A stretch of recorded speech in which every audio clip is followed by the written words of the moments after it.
घर पछुआर बालंग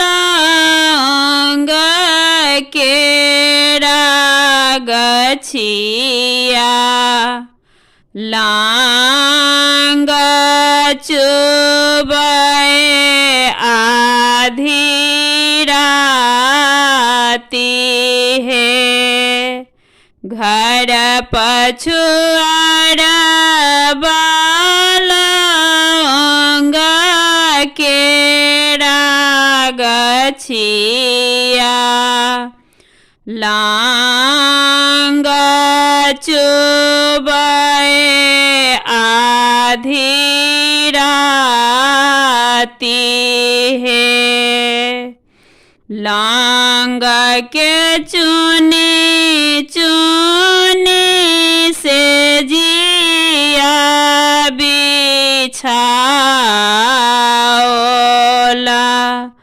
सब रंग फूल छिड़ियाई है। लांग के चुनी चुनी से जिया बिछाओला सब रंग फूल छिड़ियाई है। ताही से जसुतलानी दुल्हा से फलना दुल्हा संग लागी कन्या शोभै साथ है। ताही से जसुतलानी दुल्हा से फलना दुल्हा संग लागी कन्या शोभै साथ है। घोड़ी सुतु ससुर जी के बेटिया आहाँ देह गरमी बहुत है। घोड़ी सुतु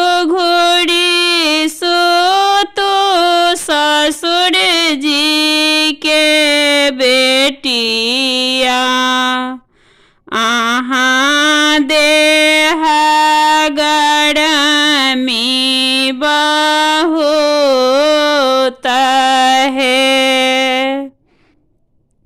एतबा बचन सुनलनि कनिया से कनिया सुहबे से जी छोड़ी भुइया लेटी जाए है। एतबा बचन जब सुनलानी कन्या सुहबे से जी छोड़ी भुइया लेटी जाए है। आबथु सरहोजनी बैसथु पलंग चढ़ी देखी ले थु ननदी चरित्र है।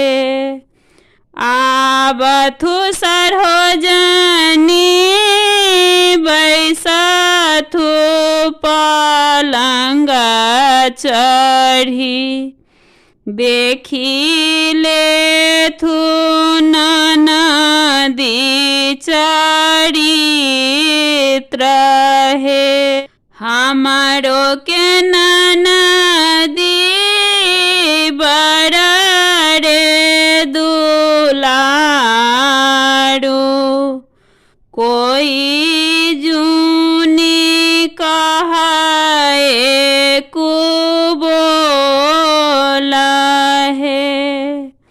हमरो के ननदी बड़ रे दुलार